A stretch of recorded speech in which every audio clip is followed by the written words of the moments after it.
Magandang hapon po sa lahat. Luzon, Visayas, Mindanao, kung saan kayong dako ng mundo po tayo nagbabalik dito sa aking munting channel. Samuel Soriano TV29 para mag-discuss ulit ng another coins. At ito po ay ating hiling, mangulikta ng barya. Kaya ho tayo nandito nagsiselling ng kanilang mga halaga. At isa ho tayong kolektor. Ayan po. Magandang hapon po sa lahat ng aking mga subscriber. Kung saan kayong dako ng mundo po, keep safe po sa lahat and God bless. Maraming salamat sa aking mga subscriber dyan. Yun naman pong nanonood ng mga senior citizen dito sa aking munting channel. Kung saan kayong dako ng mundo po, God bless po sa inyo and take care. Excuse me po. Yun naman pong hindi pa po nakapag-subscribe dito sa aking munting channel. Ayan po.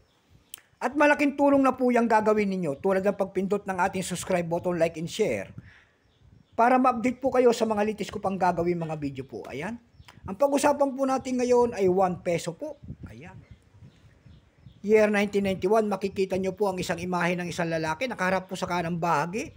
Siya po ang ating dakilang bayani na si Dr. Rizal Engineer and then Mark in the Republika ng Pilipinas. Pagkatalikod ho natin, makikita ho natin ang isang imahe ng 1 peso and then kalabaw. Pero yan po ay tama raw.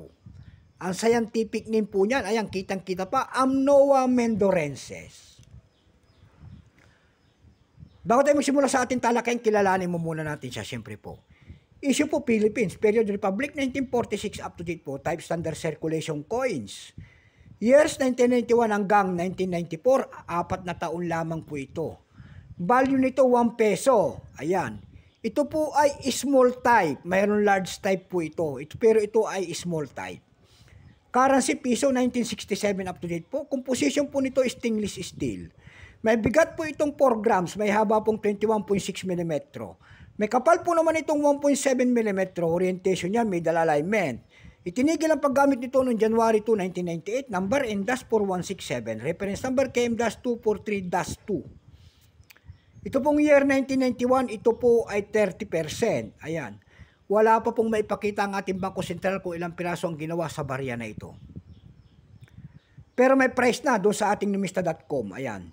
Yung kanyang verifying 31, extra fine 38, almost uncirculated 40. Ang circulated nito ay nagkakahalaga po ng 54 pesos. Dumako ho tayo sa kanyang presyo doon sa ating eb.com. Doon sa eb.com, nakakita ho tayo nagbebenta doon ng $4. Meron na rin po doon $2.99. Meron din nagbebenta doon na 392 pesos and then 390 pesos. Dako naman tayo sa Carousel PH. Ayan. Sa Carousel PH po, ang seller po ay si Magical Shaper. Yung year 1991 niya doon, binibenta niya po ng 3,000 pesos. Ayan. Malaya siyang maglibigay ng kanyang presyo at nakapasok na siya doon sa Carousel PH.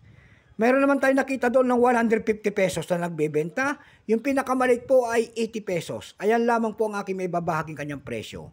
So hanggang dito na lamang po Luzon, Visayas, Mindanao. Kung saan kayong dako ng mundo po, keep safe po sa lahat and God bless.